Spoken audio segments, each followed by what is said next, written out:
Bonjour à tous et bienvenue dans un nouvel épisode d'Esprit d'entreprise, votre magazine économique qui relaye les belles initiatives de notre territoire. Aujourd'hui, nous allons parler de microbiologie et revitalisation des sols pour une agriculture plus durable. Justine Lipuma, bonjour. Bonjour. Alors vous êtes docteure en microbiologie et présidente de la société Mycophyto que vous avez cofondée avec Christine Poncet en 2017.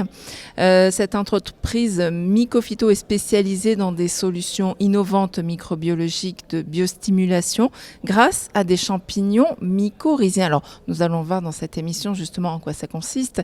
L'idée c'est quoi? C'est de dynamiser la biodiversité naturelle des sols?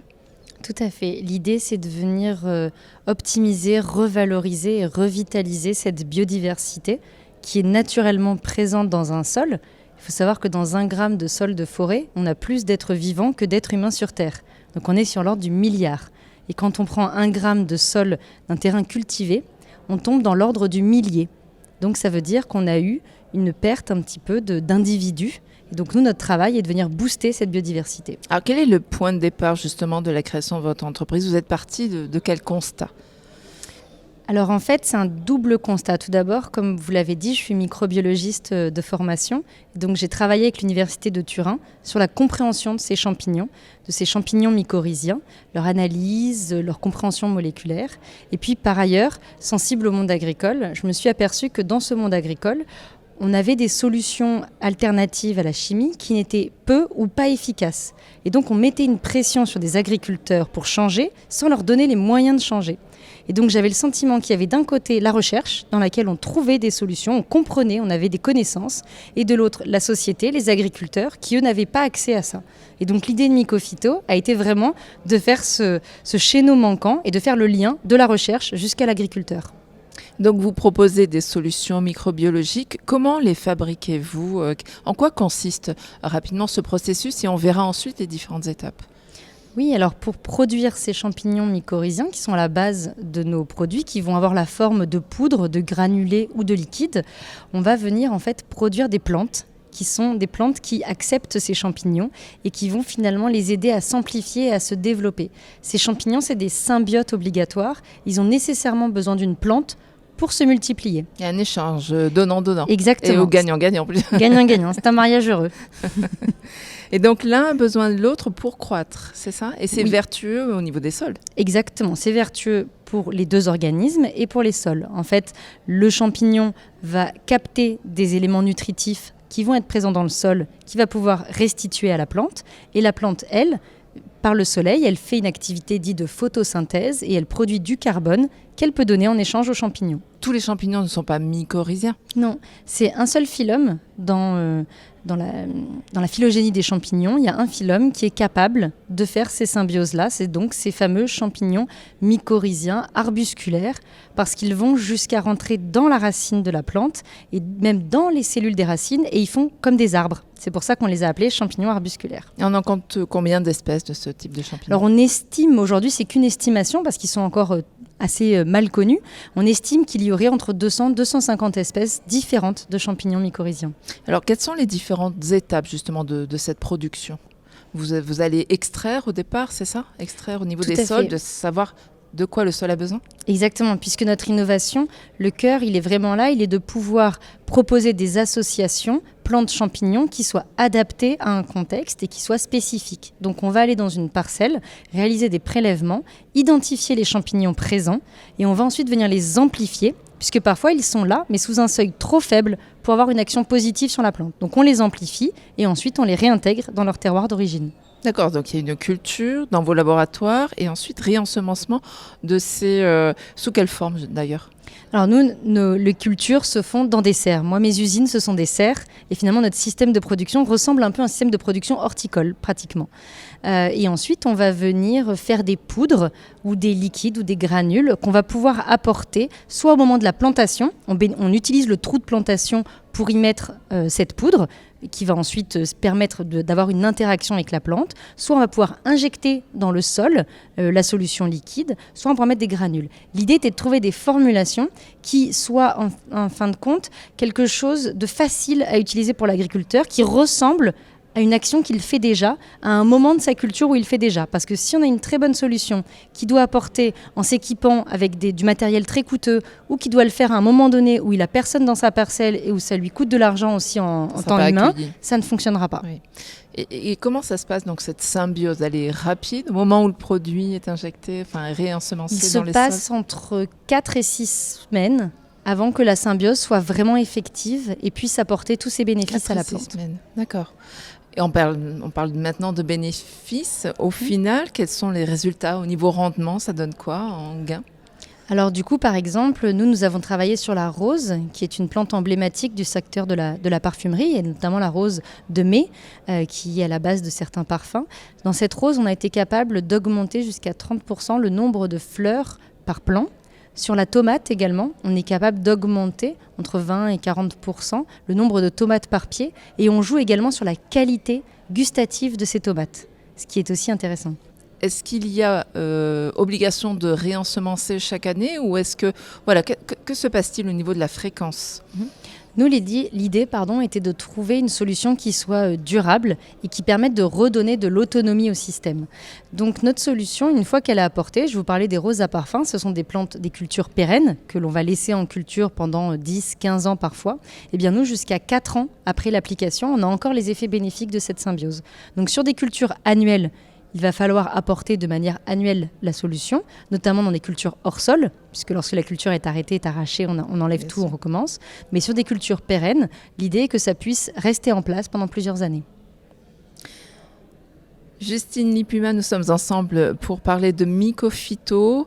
Mycophyto a 2 actualités, justement, on va les voir un petit peu plus tard. Alors je rappelle que vous êtes la présidente de cette start-up que vous avez cofondée avec Christine Poncet.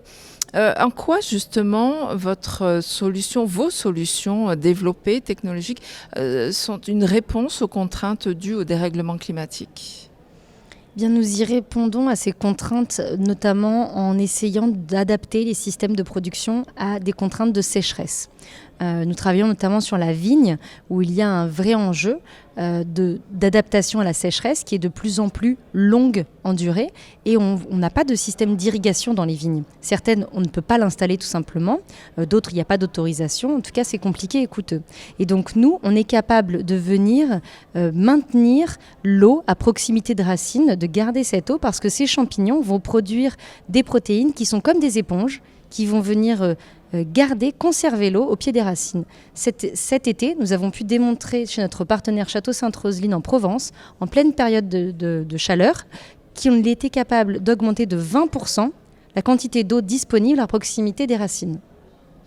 Effectivement, le monde du vin, ça fait partie de vos perspectives. Donc, il y a une réelle économie d'eau et d'engrais, j'imagine?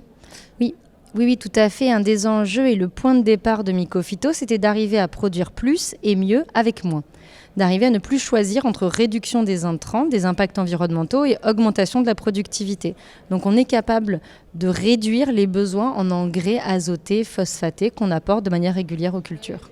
Mais cette symbiose entre plantes et champignons mycorhiziens existe dans les milieux naturels depuis très longtemps, j'imagine. Pourquoi votre solution, votre savoir-faire est unique et spécifique et qui n'existait pas avant? Cette symbiose a 450 millions d'années. Et c'est ce qui a permis aux plantes qui étaient aquatiques de devenir terrestres. Aujourd'hui, il y a plus de 85% des plantes terrestres qui sont capables d'accepter cette symbiose mycorhizienne. Nous, notre innovation, elle réside dans le fait de dire qu'on ne peut pas proposer des solutions à base de mycorhizes avec une espèce que l'on va répandre partout. C'est une aberration. Et ça ne peut pas fonctionner. Donc notre innovation, elle a été d'arriver à identifier des champignons, des espèces qui n'étaient même pas connues jusqu'alors, d'arriver à les mettre en production, les amplifier et les formuler dans des produits. Donc c'est vraiment une véritable alternative aux engrais chimiques. Oui, tout à fait. C'est vraiment l'enjeu, c'est d'arriver à... Et justement, ça s'adresse à qui? À tous les agriculteurs qui désirent passer, qui ont des valeurs, qui partagent vos valeurs, d'ailleurs, que vous pouvez rappeler? Oui, la baseline de Mycophyto, c'est cultivons l'équilibre de la nature. Donc nous, dans nos valeurs, nous avons la notion d'équilibre, cette symbiose doit être équilibrée. Nous avons la notion de nature, puisqu'on s'inspire de la nature, on rentre dans ce qu'on appelle la bio-inspiration. Et c'est des choses qui sont importantes pour nous, d'arriver à concilier, à réconcilier les activités humaines avec la nature. Et donc, on parlait des agriculteurs, soit ils partagent vos valeurs, soit ils tendent à changer un petit peu de modèle. Bien sûr, notre idée n'est pas de cliver, par contre, et de dire il y a une bonne ou il y a une mauvaise agriculture. Chaque agriculteur essaye de faire de son mieux. L'agriculteur, son gagne-pain, c'est sa production agricole. Donc lui, ce qu'il essaye, c'est d'avoir une bonne production. Il sait les conséquences qu'il a sur ses sols. Simplement, il n'a pas toujours les outils pour essayer de changer les choses. Notre idée est de lui permettre de lui montrer ce qu'il ne peut pas voir, parce qu'on parle d'organismes microscopiques. La vie des sols, la plupart, est invisible à l'œil nu. Donc c'est difficile de protéger ce qu'on ne voit pas. Donc on essaye déjà de leur montrer les impacts de ce qu'ils ont pu faire sur la vie de leur sol. Et ensuite, on va les accompagner dans ce changement, dans cette nouvelle façon de voir l'agriculture. Tout à l'heure, vous parliez de l'application directe au niveau tomates, au niveau des fleurs. Donc justement, quelles sont les autres applications que vous visez ? Alors aujourd'hui, on a 4 filières prioritaires qui sont effectivement la vigne, les fruits et légumes jusqu'à l'arboriculture, les plantes à parfum aromatiques et médicinales.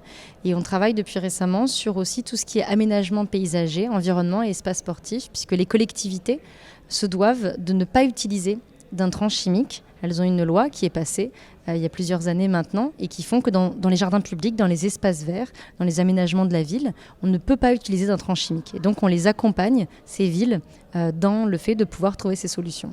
Un mot chiffré, tout simplement, depuis 2017, vous êtes une jeune start-up, une jeune entreprise. Quel est votre chiffre d'affaires aujourd'hui ? Alors nous, on est une deep tech, donc ça veut dire qu'on a une activité R&D qui est très forte. On a un temps aussi de mise sur le marché d'un produit fini qui peut aller de 5 à 10 ans. La société a été créée en 2017, mais venant d'un laboratoire, en étant sortie, mon idée n'était pas de recréer un laboratoire et d'attendre 10 ans avant d'aller voir des agriculteurs. Donc on a tout de suite réalisé du chiffre d'affaires et on a tout de suite vendu des offres sous la forme de prestations de recherche ou d'accompagnement aux agriculteurs et aussi de produits. On traitait des dizaines de plants au départ, ensuite des centaines de plants. Aujourd'hui, par contrat, on traite des milliers de plants. L'objectif, bien sûr, sera de traiter des hectares et non plus des plants, donc plusieurs dizaines de milliers de plants. On a doublé notre chiffre d'affaires tous les ans. Cette année, on a réussi à atteindre un chiffre d'affaires de 400 000 €. Et puis, notre objectif sur 2023 est de s'approcher du million d'euros de chiffre d'affaires.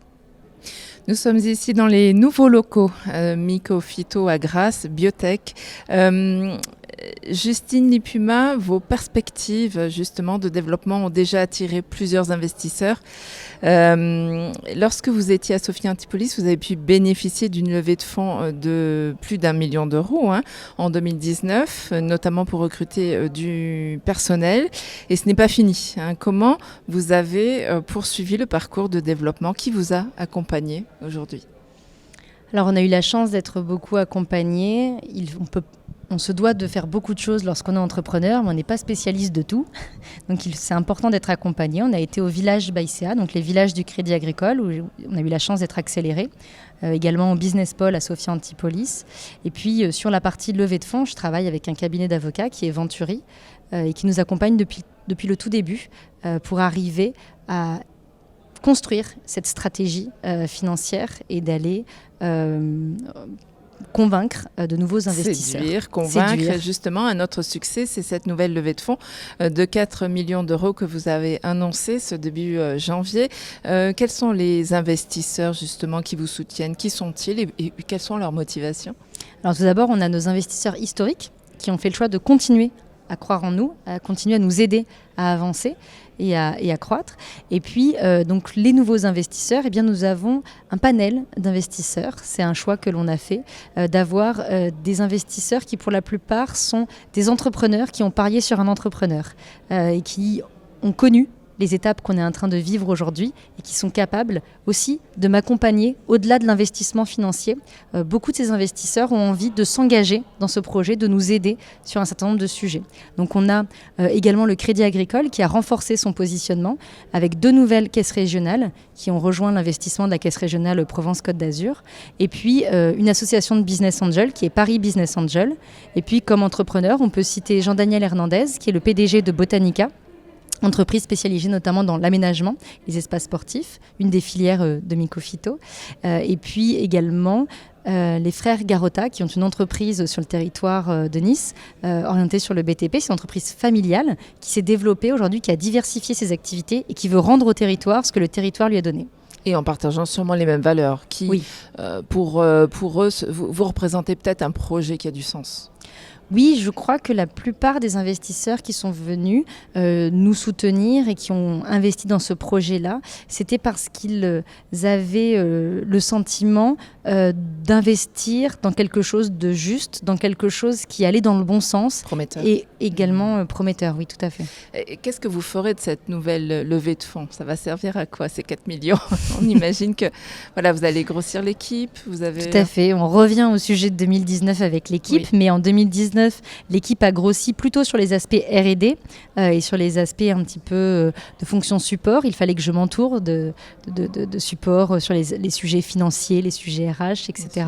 Et puis là, c'est de s'entourer d'une équipe plus industrielle, puisqu'on est une deep tech qui est en train de devenir une start-up industrielle, et donc on doit avoir au sein de notre équipe des personnes avec des profils qui viennent du monde de l'industrie, donc des directeurs industriels, des responsables supply chain, et l'enjeu est vraiment de supporter le développement industriel. On parlait de notre système de production, nous devons arriver à produire plus de champignons, à ce que le coût de production puisse tomber également, pour avoir in fine des produits qui pourront être déployés au maximum d'agriculteurs possible. Alors justement, en parlant de déploiement, ce processus de biobanque, en tout cas de toutes ces semences collectées en biobanque, vous les prévoyez au national et à l'international, on imagine ? Tout à fait. Oui, on a déjà commencé à travailler à l'international. On a démarré cette année avec un contrat sur le territoire africain, sur des fruits exotiques.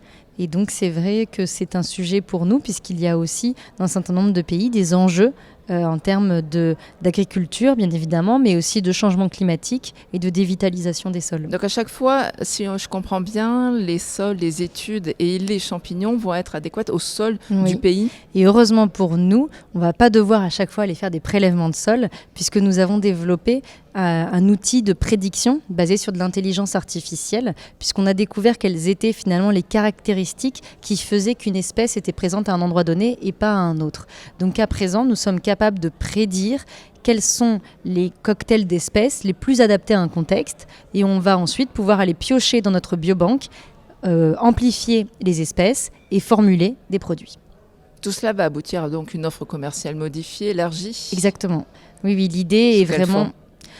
Cette offre commerciale va quand même garder un aspect de produits et de services, parce qu'on s'est aperçu que ce qu'on avait développé comme outil de diagnostic de santé des sols, de revitalisation ou de vie des sols, étaient des outils qui étaient indispensables pour arriver à vendre par la suite nos produits, mais étaient aussi indispensables au travail des agriculteurs. Donc on va conserver cette offre produits et services. En plus, vous l'avez dit, on a des produits qui ne se mettent pas annuellement, donc c'est important aussi pour nos financiers qui nous ont soutenus pour nos valeurs, mais aussi pour ce qu'on allait pouvoir se développer en termes de croissance, d'avoir en intervalle une offre de services qui, elle, est à une fréquence beaucoup plus régulière.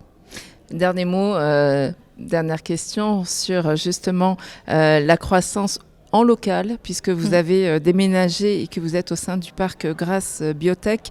Voilà, décrivez-nous les nouvelles potentialités de ces locaux.